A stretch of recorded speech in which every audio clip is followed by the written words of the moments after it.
Les entreprises s'engagent pour le climat.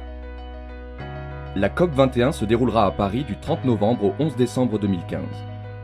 Elle a pour objectif de fixer un cadre international et durable et des mesures concrètes qui permettront de limiter à 2 degrés le réchauffement climatique par rapport au niveau de l'ère pré-industrielle.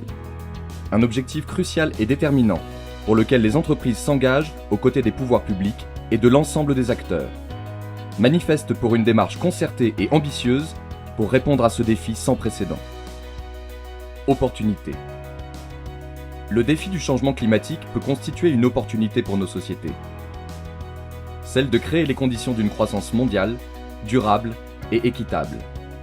C'est l'opportunité pour les entreprises d'innover, de conquérir de nouveaux marchés, d'inventer de nouvelles activités, de nouveaux business models, de nouveaux produits et de nouveaux services créateurs de valeur, de croissance et d'emploi. C'est l'opportunité pour nos filières d'excellence de devenir, par leur savoir-faire, les champions de l'économie de demain. Responsabilité. Saisir ces opportunités suppose de prendre collectivement nos responsabilités. Les entreprises, pour assumer les leurs, doivent pleinement intégrer l'enjeu climatique dans leur stratégie et promouvoir les solutions qu'elles apportent. Elles doivent se concerter et faire reconnaître leur rôle spécifique à l'échelle mondiale. C'est l'objectif de la mise en œuvre du Business Dialogue.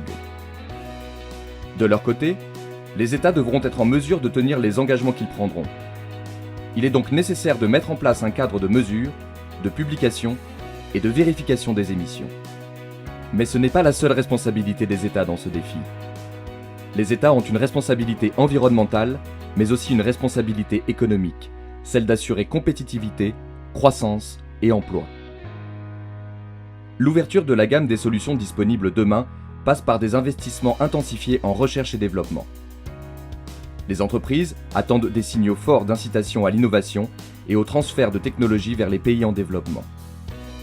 Il s'agit de diffuser un signal prix du carbone dans l'économie mondiale de manière réaliste et équitable en tenant compte de la diversité des États. L'attribution d'une valeur au carbone permet de financer les solutions en les rendant plus compétitives. Mais cela ne suffira pas. Pour lutter contre le phénomène de fuite de carbone, un accord mondial est nécessaire. En attendant, l'Europe doit permettre à son industrie de lutter à armes égales dans la compétition mondiale. Le défi est immense, mais pas insurmontable.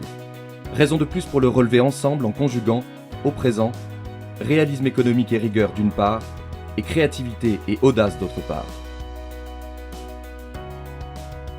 Téléchargez le manifeste du MEDEF pour la COP21 et le guide pédagogique Changement climatique, comprendre et agir sur medef.com. Plus d'infos sur le déroulement de la COP21 sur cop21.gouv.fr.